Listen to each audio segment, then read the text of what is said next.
បាទសូមជម្រាបសួរដល់បងប្អូនទាំងអស់គ្នាបាទគឺថ្ងៃនេះខ្ញុំមកនិយាយបន្ថែមអំពីមនោកម្មអញ្ចឹង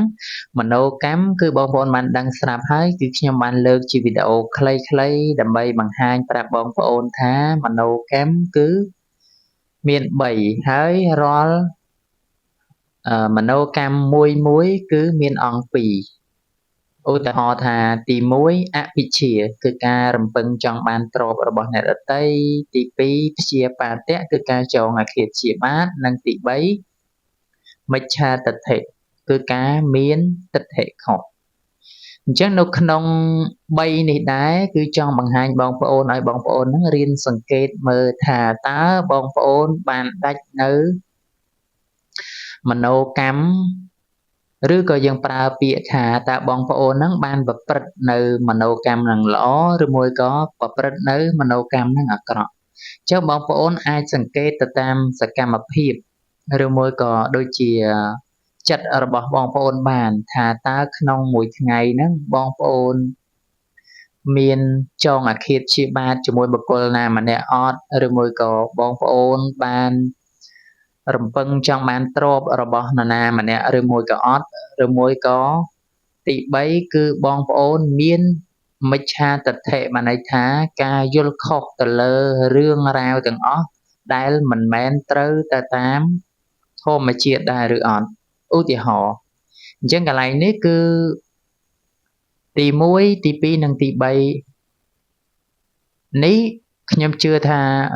បងប្អូនអាចនឹងយល់ទេថាទី1គឺរំពឹងចង់បានទ្រព្យរបស់អ្នកដទៃបងប្អូនអាចយល់ហើយទី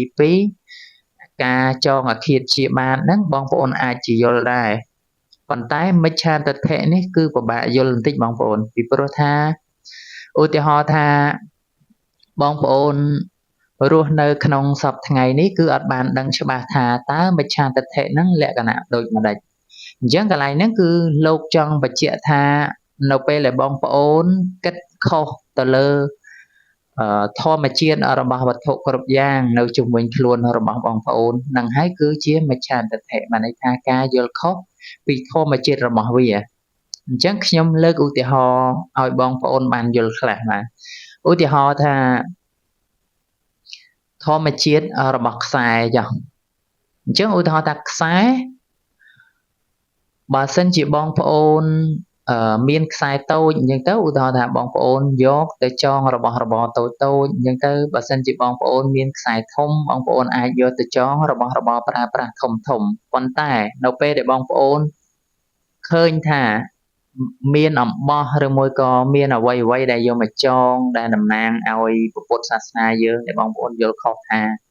ពុទ្ធសាសនាយើងគឺត្រូវតែមានការចងអំបោះក្រហមអំបោះសតាមពណ៌មួយដែលលោកឬមួយក៏ឪពុកម្ដាយឬមួយក៏ដូនជីចាស់ដែលគាត់ចងឲ្យហើយបងប្អូនថាបានសេរីសួស្ដីឬមួយក៏បានយសបានសេរីដោយសារតែការចងខ្សែអញ្ចឹងបងប្អូនមានការយល់ខុសអំពីធម្មជាតិរបស់ខ្សែហើយកន្លែងហ្នឹងគឺបងប្អូនមានមិច្ឆាទិដ្ឋិហើយដោយសារអី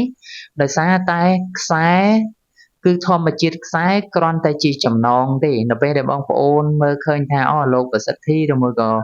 លោកចងឲ្យដោយមានការសូត្រមន្តសូត្រអីទៅបងប្អូនក៏ជឿថាខ្សែនោះគឺខ្លាំងពូកែដូចដែលលោកសូត្រឲ្យប៉ុន្តែធម្មជាតិយ៉ាងណាហ្នឹងគឺនៅតែយ៉ាងហ្នឹងដូច្នោះឯងបងប្អូនខ្សែគឺនៅតែជាខ្សែมันអាចខ្សែคล้ายទៅជាខ្សែអំបោះដែលទឹកឬមួយក៏ខ្សែអំបោះដែលមានប្រយោជន៍ដូចអ្វីដែលបងប្អូនគិតថាដូចជាមានអីមួយនៅចាំជួយបងប្អូននៅពេលដែលធ្វើដំណើរទៅកន្លែងណាមួយក៏ដោយអញ្ចឹងវីដេអូនេះគឺមានតែប៉ុណ្្នឹងទេបាទ